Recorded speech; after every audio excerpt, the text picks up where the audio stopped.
It was February of 1941. World War II was in full swing and Hitler and the Nazis were conquering Europe. 2,500 miles away, two Germans named Leo and Esther had just given birth to their first son, Daniel.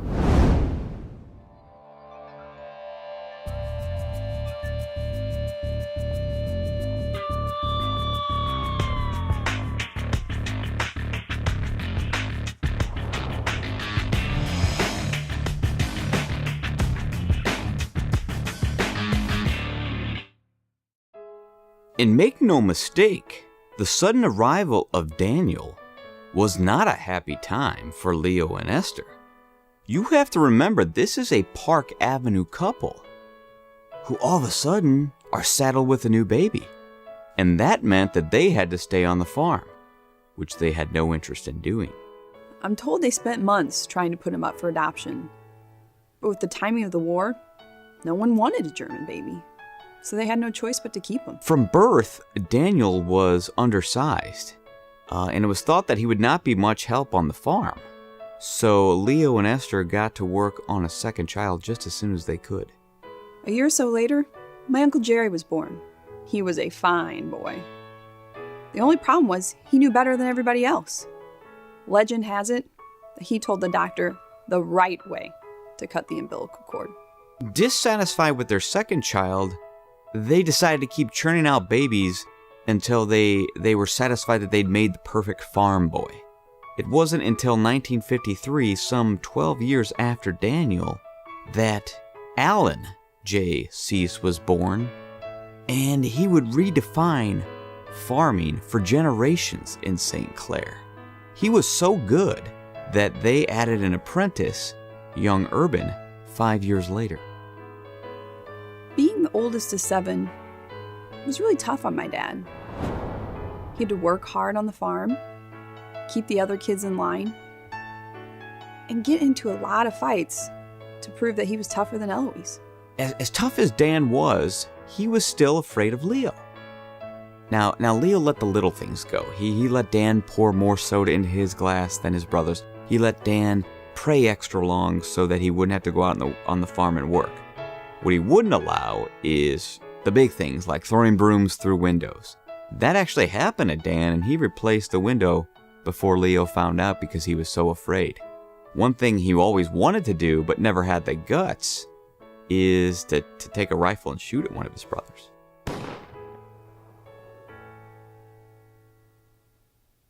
By the time Dad got to high school, he was a full-on Eddie Haskell.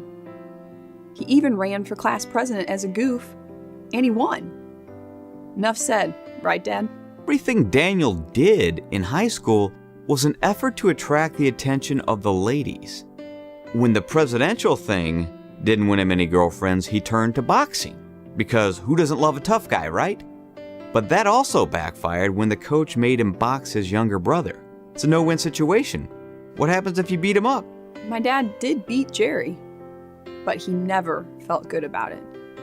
He was so protective of Jerry's feelings that he actually paid Gary Surdike to pick a fight with Jerry and take a dive.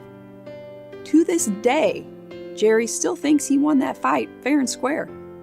It did wonders for his confidence. By the time high school was ending, Daniel still had not solved his lady problems. It was one mediocre girl after another, and frankly, it was getting embarrassing. Then one day, as he was waiting for a haircut, he was thumbing through a Life magazine. He came across an article that described how Korean women went crazy for American men. He joined the Navy the next day. As I understand it, Dad thrived in the Navy.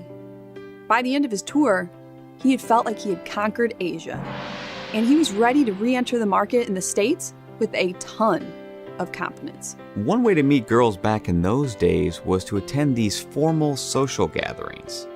Could be a dance, could be some other sort of event. One that Dan was particularly fond of was called the Collegiate Club.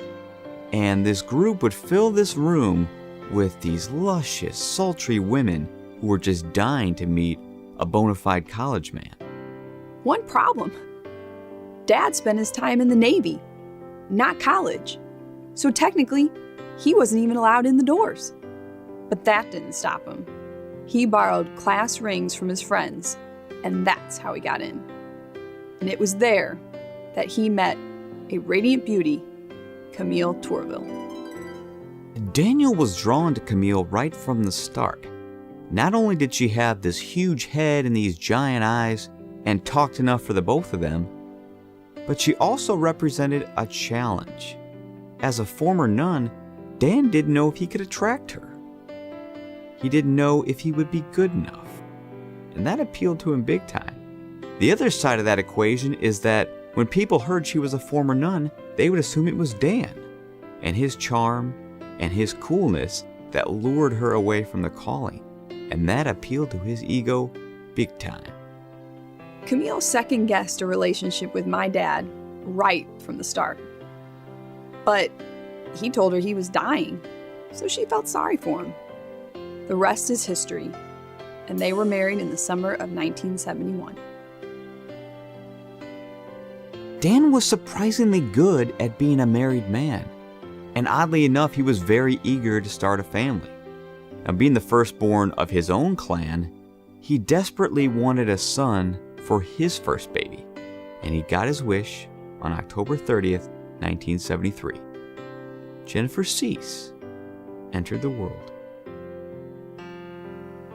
I wouldn't say Dad necessarily raised Jennifer to be tough or a tomboy. It was more a case of recognizing that she had Eloise's genes and realizes better not to mess with her. Brian Daniel Siess was born in 1976, and by this time, Daniel was getting sick and tired of Camille's nonsense. And quite frankly, who wouldn't be? But he decided to stick it out, and they had 2 more children together, Cynthia and Jason.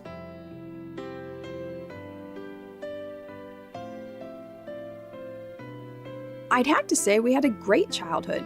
We were a close family and spent a lot of time together on vacations. My parents were always there for us, whether it be parent-teacher conferences or watching us play sports. They were there supporting us. It's a time I look back on fondly, when Dad wasn't playing pinochle and Mom was sober, which wasn't often. We spent a lot of time together having fun and laughing. It's the only thing that kept us from crying. What amazes me is that these 2 people raised 4 amazing children without any major hiccups through high school and college. And let's not let it go unsaid that it takes major trust to allow not 1, but 2 of your teenage daughters to take a full-sized van out on multiple dates. Dan is a braver man than I. We all turned out all right, and one by one, we started to get married. Brian first, and a few years later, Jennifer and I. Jason's the only smart one, and he stayed single. I think any father worries more so about who their daughters marry than their sons. After all, there's no man that's good enough for your little girl, right? In the case of Jennifer, that couldn't be more true. Daniel was very upset by her choice, and to this day, I wouldn't even recommend asking him about it. He gets too upset. It was something he's struggled with then and continues to struggle with now. As for Cynthia, on the other hand, this was one of those watershed moments in Daniel's life.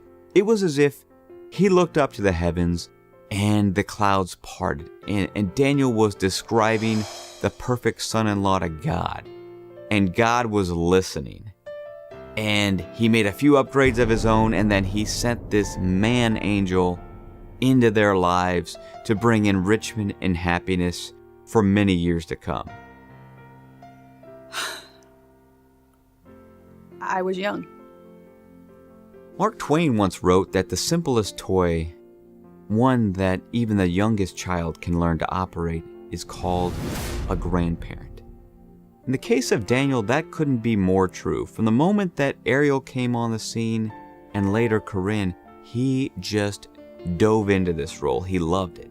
Then Georgie and Cole came on. Then Marn and Mallory. And there's probably buns and ovens elsewhere that Daniel will be this great grandfather to. And he just gravitates the role perfectly as the grandpa and chief candy supplier. It turns out that Brock's is actually running a third shift at their factory to keep up with his purchases of suckers. When I see my dad with his grandkids, it makes me want to cry. Not because of how he is with them, but because he treats them so much better than he ever did us. If I didn't know any better, I think he loved them. I mean, he's a great grandpa. He is a sucker to their every whim. He is putty in their hands. They say if you do what you love, that you'll never work a day in your life. If Daniel's job were clipping coupons, he would still be considered insane by most of the United States. This is a guy that gets immense pleasure from sticking it to General Mills and Nabisco 30 cents at a time. Dad likes to shop, and he loves to save. He spends the whole week preparing to save on his grocery purchase and spends all day going to all the stores, 4 in total. In his 40-plus years of doing this, he has saved almost $300. It's mind-boggling. Some places even pay him to take products. He's like the Rain Man of grocery shopping. Dan Siess was actually one of my first Little League coaches, dating back almost 30 years. I've known Dan since I was about 5, and this is true. He was a great coach then. He was a great father to my wife. He's been a good father-in-law to me, and he has been a great grandfather to my children. And I thank him for that. And Daniel, I wish you a big happy 70th. Dad, we love you, and hope you enjoyed the video and the party. And because we all know that I'm your favorite, we decided that I would say something at the end of your video. This is just a small token of what you've given the 4 of us through our years. From the early times, when we would all sleep in our bed, and you would come up from downstairs as the monster and scare the crap out of us, to the times you would make us go outside and practice our sports and throw the ball to you and pitch, to the things you taught us with school and always being at the top of our class and never settling for less. That is something I hope to teach my children one day. And I hope you see the 4 of us as a true reflection of what you've done for us and your love for us. So I hope you enjoy your 70 years and so many more. Thank you for taking such great care of us, for loving us so much, and stop giving our kids so many suckers.